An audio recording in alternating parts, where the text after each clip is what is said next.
Cette vieille machine à coudre a été abandonnée depuis presque 40 ans. Elle est pleine de poussière, elle grince. Mais aujourd'hui, je vais tenter de lui redonner vie.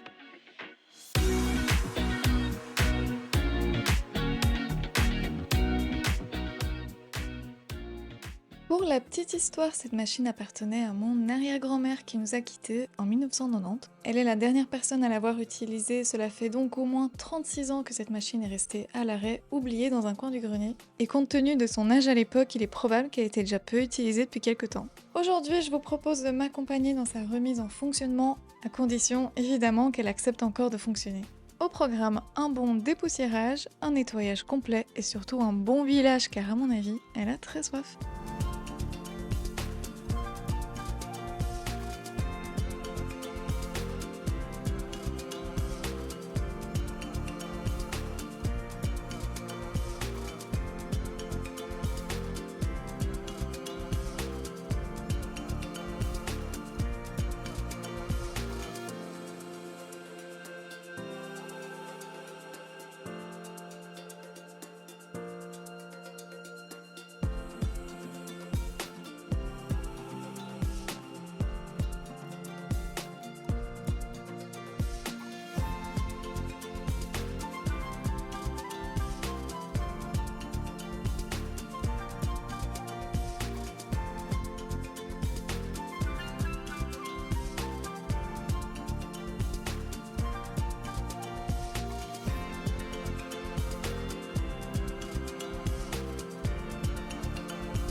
Vous pouvez trouver exactement le même modèle avec la marque Gritzner, avec la marque Kaiser, avec la marque Dorina aussi. Et en fait, c'était toutes des marques qui appartenaient à Pfaff. Bon, elle est branchée. Comment est-ce qu'on l'allume?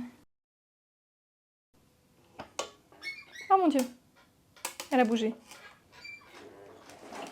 Oh mon Dieu, elle marche.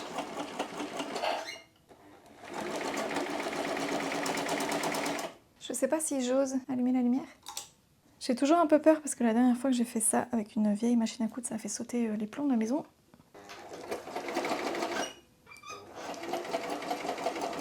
Je devrais peut-être changer l'aiguille aussi, hein, parce que c'est toujours l'aiguille que mon arrière-grand-mère a placée. Regardez-moi ces jolis points. Elle est parfaite!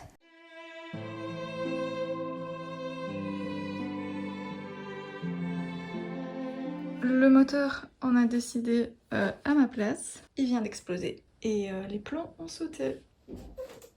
Il a fallu dire au revoir à cet ancien moteur. Mais j'en ai un nouveau!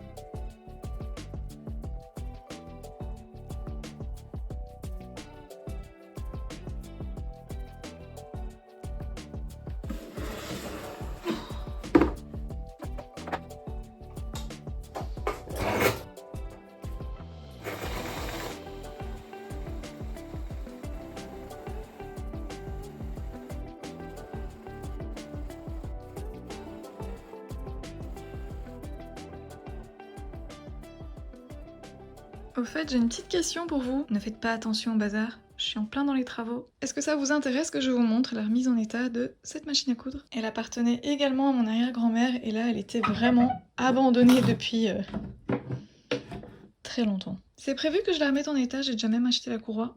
Voilà, dites-moi dans les commentaires si c'est quelque chose qui vous intéresse. Et voilà pour la remise en état de cette jolie petite machine. Alors, si vous voulez connaître un petit peu l'histoire de la marque et si vous voulez découvrir avec moi si elle fonctionne, je vous donne rendez-vous dans ma prochaine vidéo, qui sera une vidéo projet d'un modèle vintage. Nous allons choisir un modèle de ce Burda de 1986 et l'objectif de cette vidéo, ce sera de vous montrer comment utiliser votre patron de base pour ajuster les patrons du commerce. Ce sera donc la suite de la série de vidéos sur le modélisme, sur le tracé de votre patron de base. Prenez soin de vous et je vous dis à bientôt dans une prochaine vidéo.